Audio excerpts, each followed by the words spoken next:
Hello दोस्तों, the Acharya classes में आपका स्वागत है।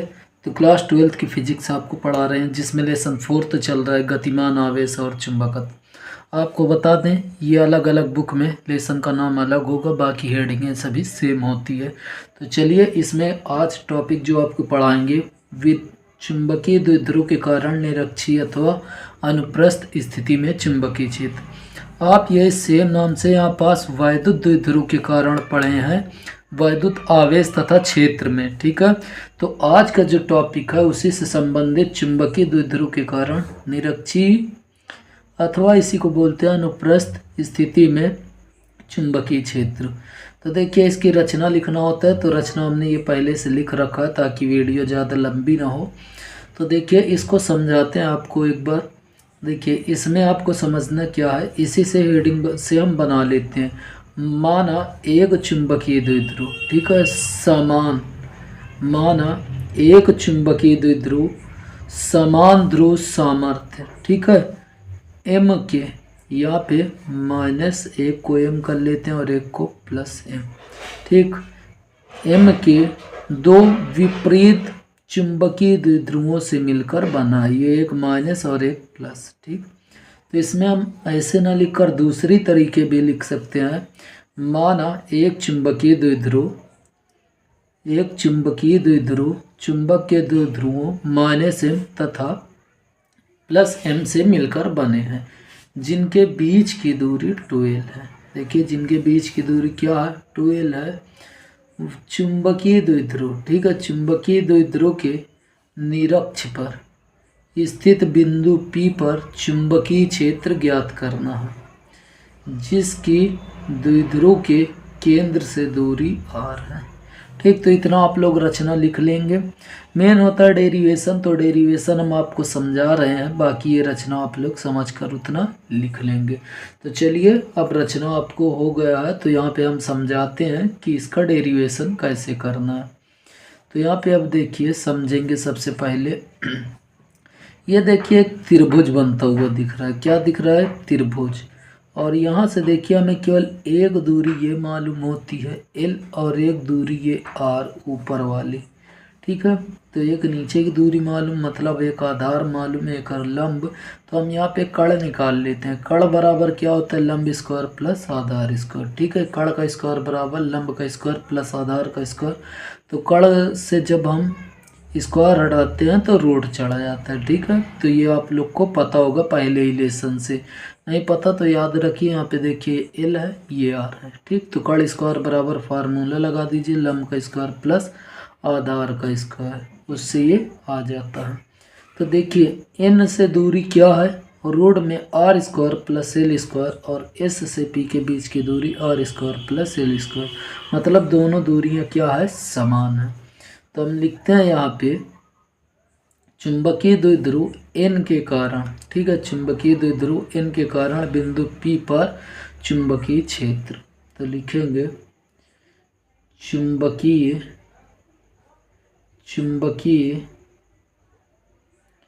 ध्रुव N के कारण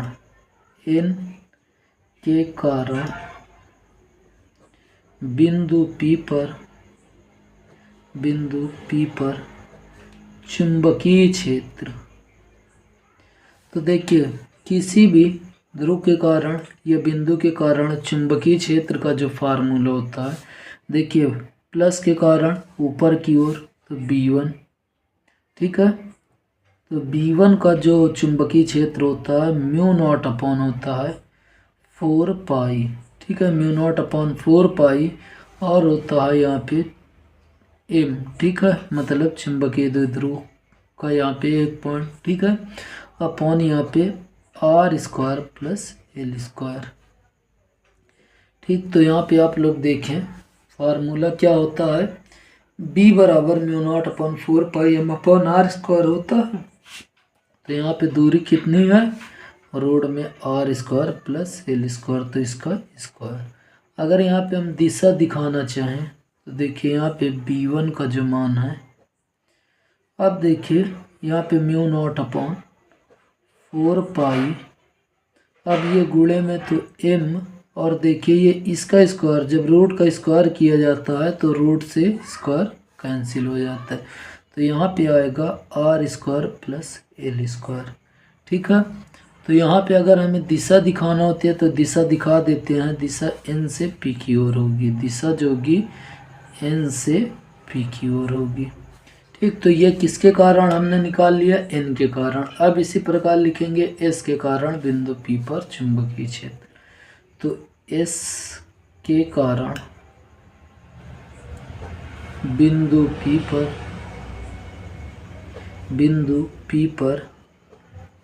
चुंबकीय क्षेत्र।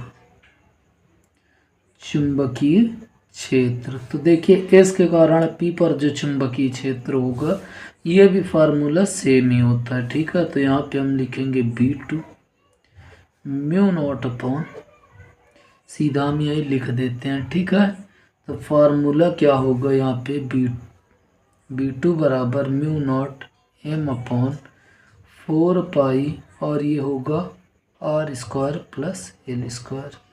ठीक है, अब यहाँ पे देखिए दिशा अगर देखें तो यहाँ पे P से S की ओर, P से S की ओर दिशा होगी, P से S की ओर। ठीक है, अब यहाँ पे देखिए कुछ बातें आपको थोड़ी सी समझनी है। क्या समझनी है, ये आप लोग अच्छे से समझेंगे। तो देखिए ये हमने किसके कारण, N के कारण ये निकाल लिया और S के कारण ये। ठीक है, तो अब देखिए यहाँ पे बिंदु P पर जो है, तो देखिए यहाँ पे बिंदु P पर ये जो चुंबकीय क्षेत्र होगा दो घटकों में वियोजित होगा। ठीक है, कितने घटकों में, दो घटकों में। तो यहाँ पे देखिए B1 साइन थीटा और B2 साइन थीटा परस्पर आपस में, ठीक है, ये परस्पर आपस में कैसे हैं, विपरीत दिशाओं में है, लेकिन परिमाण में बराबर है। परिमाण में बराबर व दिशा में विपरीत होने के कारण ये आपस में निरस्त हो जाएंगे। इसलिए जो चुंबकीय क्षेत्र होगा क्षैतिज घटक ही होगा। तो यहाँ पे क्षैतिज घटक जो होगा, तो यहाँ पे नेट जो चुंबकीय क्षेत्र होगा वह बी बराबर होगा B1 cos थीटा और B2 cos थीटा। ठीक, तो यहाँ पे हम लिखेंगे अतः बिंदु P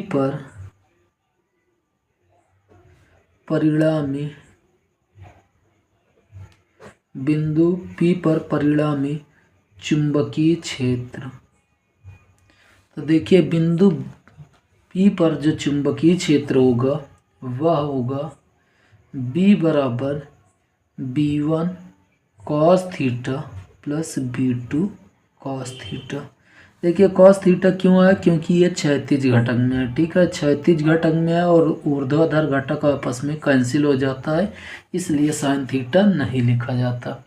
अब देखिए यहाँ पे B1 और B2 का मान रख देते हैं। ठीक है, तो यहाँ पे B1 का मान अगर आप देखें तो B1 का मान क्या है,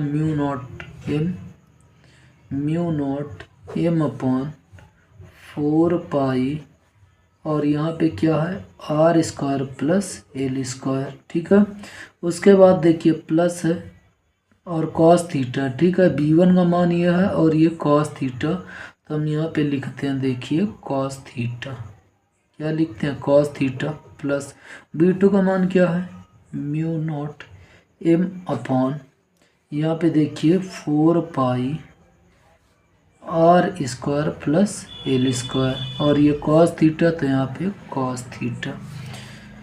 अब यहाँ पे आप लोग एक बात समझिए, देखिए यहाँ पे दोनों चीज़ें सेम है, ये भी म्यू नॉट M है 4 पाई जितना ये और ये, तो दोनों ये जुड़ जाएगा, तो ये हो जाएगा 2 म्यू नॉट M। क्या हो जाएगा, 2 म्यू नॉट M, और ये 4 पाई, ठीक है, अपॉन में R square plus L square.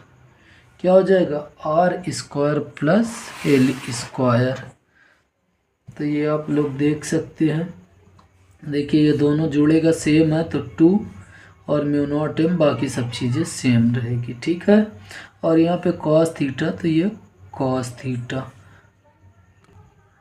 अब यहाँ पे देखिए कॉस थीटा का मान हमें निकालना है, तो कॉस थीटा बराबर, देखिए इधर मैं साइड में लिख देता हूँ, कॉस थीटा बराबर फार्मूला होता है आप लोग पढ़े होंगे लंब बटे लाल बटे कक्का। तो आप लोग को कॉस थीटा का नॉर्मली ऐसे फार्मूला पता होगा। तो यहाँ पे आप लोग देखिए कॉस थीटा का जो फार्मूला होता है, अगर आप लोग को नहीं पता तो आप लोग इससे याद कर सकते हैं लाल बटे कक्का से। तो ये साइन थीटा का होता है और ये कॉस थीटा। तो कॉस थीटा आधार बटे क्या होता है, कण। आधार बटे क्या होता है, कण। और यहाँ पे आधार देखिए इस त्रिभुज में अगर आप देखें आधार एल है और कण क्या है, रूट में R square plus L square है। तो यही मान कॉस थीटा का मान यहाँ पे रख देंगे। तो b बराबर 2, ठीक है, यहाँ पे 2 mu naught m upon 4 pi are square plus L square. और देखिए कॉस थीटा की जगह क्या, एल अपॉन रूट में R square plus L square. अब यहाँ पे आप लोग देखेंगे तो अब देखिए आप लोग इसको हम लोग लिख क्या सकते हैं, देखिए 2 म्यू नॉट m इंटू क्या है, एल है, क्या है, एल है। तो यहाँ पे हम लिख लें एल अपॉन में देखिए 4 पाई और यहाँ पे R square plus L square. यहाँ पे देखिए जिसकी घात, जिस पर रूट लगा होता है उसकी घात हम लिख सकते हैं 1/2। कितने लिख सकते हैं, 1/2। तो यहाँ पे एक घात इसकी और एक घात इसकी, तो इसको अगर हम जोड़ेंगे तो ये हो जाएगा 3/2, ठीक है। तो यहाँ पे 2, ठीक। यहाँ पे क्या लिखे हम, देखिए यहाँ पे हम लोग लिख सकते हैं 2l, ठीक है, 2l m और इंटू म्यू नॉट, ठीक, अपॉन ये देखिए इसकी घात कितनी हो जाएगी, तो 4 पाई और यहाँ पे इसकी घात हो जाएगी R square plus L square की घात 3/2। कितनी हो जाएगी, 3/2। और चूँकि देखिए m जो चुंबकीय द्विध्रुव आघूर्ण होता है वह m बराबर होता है 2l इंटू m। तो यहाँ पे जो होगा इसकी जगह कितना आ जाएगा टोटल, यहाँ पे आ जाएगा capital M into mu naught upon ये देखिए यहाँ पे लिखेंगे 4 pi are square plus L square की घात 3/2। अब यहाँ पे हम लोग साइड में ही लिख लेते हैं, क्या लिखेंगे, चूँकि R का मान L से बड़ा होता है इसलिए आर स्क्वायर का मान जो होगा एल स्क्वायर से और बड़ा होगा। इसलिए हम लोग क्या करते हैं, एल स्क्वायर बराबर क्या मान लेते हैं, 0, ठीक है। तो यहाँ पे देखिए हम लिखते हैं म्यू नॉट अपॉन, इसको आगे कर लिए 4 पाई, ये एल 0 हो गया तो यहाँ पे आएगा कैपिटल M, ये आर की घात देखिए यहाँ पे आर है आर स्क्वायर और यहाँ 3/2, ठीक। तो ये 2 से 2 कैंसिल हो जाएगा तो ये आएगा आर क्यूब। क्या आएगा, आर क्यूब। इसका मात्रक होता है न्यूटन प्रति एम्पियर मीटर। क्या होता है, न्यूटन प्रति एम्पियर मीटर। तो यही चुंबकीय क्षेत्र की तीव्रता का फार्मूला होता है निरक्षीय स्थिति में। अगर आपको यह समझ में आया है तो आप इस वीडियो को ज़रूर लाइक कर दीजिए और साथ में चैनल को सब्सक्राइब कर लीजिए। तो दोस्तों फिर मिलते हैं आपसे इसके अगले के टॉपिक में। तब तक के लिए दोस्तों जय हिंद, जय भारत।